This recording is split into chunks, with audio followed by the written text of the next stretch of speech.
guys, I have a special video today all the way from Canada. I'm at my family home at the moment, and I was looking through my shelves as I like to do when I come and visit my old room and stuff. And I wanted to do a video on some of my favorite picture books growing up as a little kid. And I was struck by the picture books I found in my bedroom. Because I found a whole newfound appreciation for them, after working at the bookstore and working with some really great children's booksellers. They've shown me sort of just how to appreciate the artistry and greatness that comes with a kid's picture book. And so I was really happy to flip through some of my old favorites and be like, wow, I was into some really cool stuff, and that there was really cool picture books being published even as I was a little kid. So I just wanted to show a few that I found that I thought are hilarious and great. So the first one is The Happy Hockey Family by Lane Smith. And this one is great. It's got this strange deadpan humor that I absolutely love. So here's one of the stories in it. So one's called Balloon Story. So here it is. He's the kid with the balloon, and it says, I have a balloon. Do you have a balloon? I have a balloon. My balloon is red. If you had a balloon, what color would it be? My balloon is red. You flip the page. Pop! Oh no! And look, sad baby. And then you flip the page again. I have a string. Do you have a string? I have a string. And there he is with the string.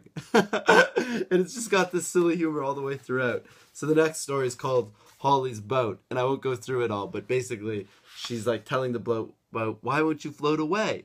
And then eventually the boat realizes, like, yeah, I can float, and floats away. And then Holly's just sitting there by herself, and she has to buy a new boat. So it's got this strange, quirky humor to it. I absolutely loved it.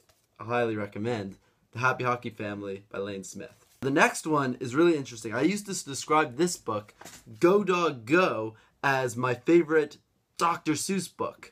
And as you can see here, it's by someone named P.D. Eastman, not Dr. Seuss, but as you can see, it has sort of like a Dr. Seuss label on it. So I guess the Dr. Seuss, it's the Cat in the Hat, and I guess that's a symbol for beginner books that I'm realizing now. But I always used to think it was a Dr. Seuss book. And actually a customer came in looking for Dr. Seuss books, and I said, hey, my favorite Dr. Seuss books is Go Dog Go. And he went, that's not a Dr. Seuss book. And I was like really actually stunned as he told me that, and I had like a bit of an emotional reaction, and he didn't really seem to care about my feelings. But that said, Go Dog Go is still one of my favorite books, regardless if Dr. Seuss wrote it. If anything, I now want to go find out more about P.D. Eastman. But anyway, it's the story about these racing dogs, and they're just doing whatever they can to race. So it's like little dog, big dog, little dog, big dogs and little dogs, black and white dogs, and they're all racing along, and you're learning words, I guess, and it just is really cool, and I really like it. It's a race, and then finally at the end there's a race. But yeah, some of these, and you can see how old this is. It's all cracked and stuff. But yeah, one of my favorites from when I was a little kid. And this one is probably an obvious one and is in everyone's collection, and that is Where the Wild Things Are.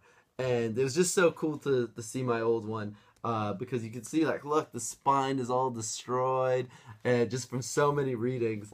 And yeah, no, it's just nice to come back, and you can really, it gives the book more magic, the fact that it's like half destroyed.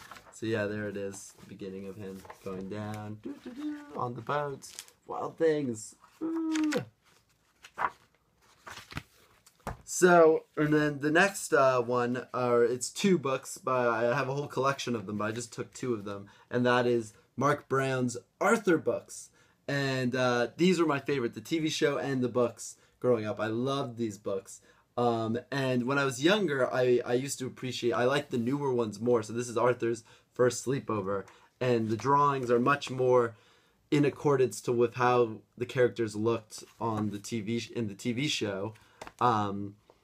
But as I got older, I began to really appreciate the older Arthur books, where you could see Arthur was drawn in sort of a different way. And I kind of liked that vintage Arthur style that was going on. So there they all are. What? Yeah. And then the last one is a really interesting one. It's Dr. Seuss's last book called Hooray for Diffin' Doofer Day. And he never actually finished this book. And so it was finished by Lane Smith, the guy who did the Happy Hockey Family that I just showed at the beginning of this video, and another guy named Jack Prelutsky. And so it's really cool, just as an addition of a book. So it tells this really fun story about this school that, you know, decides, you know, there's like it's almost like a conformist school, and then they decide Diffin' Doofer Days when you do things differently. And the illustrations are just amazing. Boop, boop, boop. Yeah, those are the different illustrations. And yeah, no, it's just it was really well designed, really cool. And what's even great about it is it kind of has like a cool collector's edition, because you can actually see old illustrations done by Dr. Seuss and his illustrators and stuff for the original version. So it's really neat, and you can see sort of his notes and stuff. So it's just a really nice edition of this book, and if you're a Dr. Seuss fan, it's like a really cool one to have in your collection. So yeah. So those are some of my favorite picture books. Please let me know if you've read any of these, or you have any that you'd recommend to me, or think, or ones that are just really important to you in your memories and of your childhood. And I'd love to hear it, because I think that's so fascinating. What did we read as kids? And yeah, so please let me know down below in the comments. If you like this video, please like it, and if you really like this video, please subscribe. Until next time, happy reading. Bye bye bye.